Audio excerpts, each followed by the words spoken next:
I'm Antoine Harvest, coordinator of Dad's League. Hi, I'm Jessie Segrist, parent educator for the Family Resource Center. We're going to take a few moments to kind of recap what we talked about last session.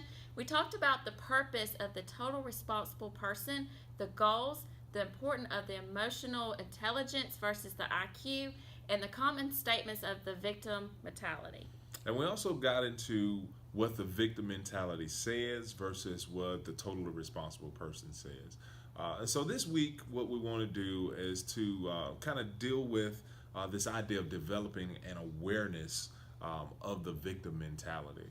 And we want to do that so that we have the availability, or I'm sorry, not the availability, but the opportunity to choose. So as we're more aware of what the victim mentality is, what it looks like, sounds like, even feels like, then we can make a choice of how we kind of respond in those situations. So we want to be able to learn how to recognize the emotions, the behaviors, even advertisements or songs. Right, just turn on your radio and you can hear that whole victim mentality in some of the song lyrics.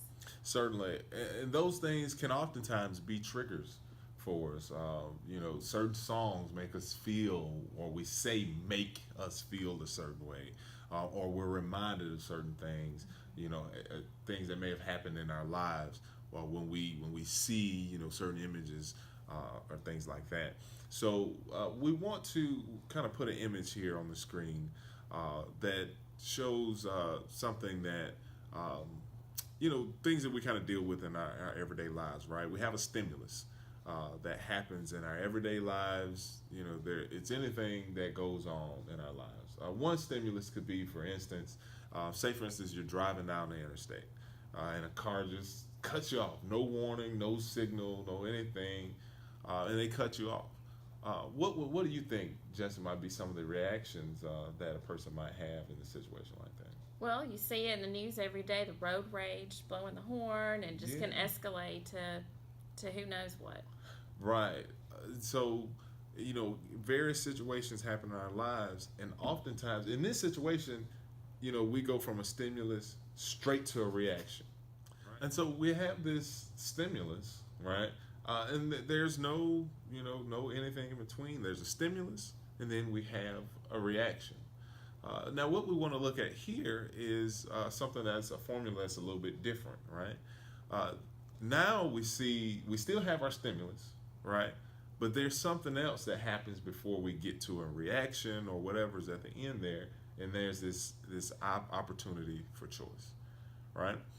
So when we insert choice into the formula, it completely even changes the reaction into a response, because we've given time to be able to choose, to maybe even think about what we want our response to be, rather than going straight into this reaction that we have. So if somebody cuts us off in this formula here, then we have the opportunity to think, should I chase this person down and let them know that they almost caused me to have an accident, or should I curse in front of my children, or what have you? And it gives us an opportunity to think about the consequences of our actions. Awareness empowers us to be able to make a choice, and empowers us to be able to choose, so that we can understand what the consequences of our actions would be. So if we look at both equations, and both I call it equations, but formulas, we see that the stimulus is there. It's present in both, right? So we're always going to have situations where things happen, right? We can't really get away from, just like we said in the beginning, it's the difference between being a victim and being a person in victim mentality. You can be a victim, but you don't have to stay in this place of the victim mentality. And it certainly doesn't change the situation at all. Right. Having some type of reaction, doesn't change the fact that we, are a victim or whatever. and it doesn't change the fact that we're in a victim mentality either. You're still in that place. So victim behaviors that we typically see from being in the victim mentality, uh, include criticism, judgment.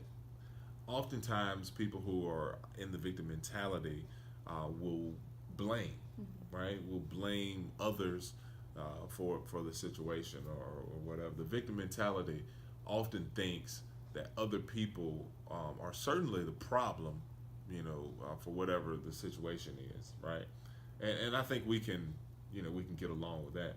But what we oftentimes miss is that when we're in the victim mentality or if we're operating in that mentality, we not only think that the other person is the reason for the problem, we also attribute them or want them to also be the solution. And so the victim mentality thinks that the other person is the problem and the solution in any situation that we're dealing with.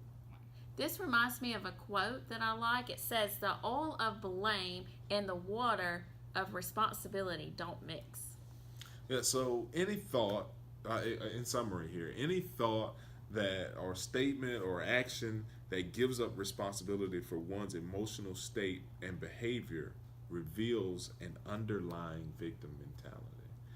So before we can, think that we want to go into this totally responsible person or being this totally responsible person, we have to understand um, that our awareness is what enables us to make that choice to be the totally responsible person.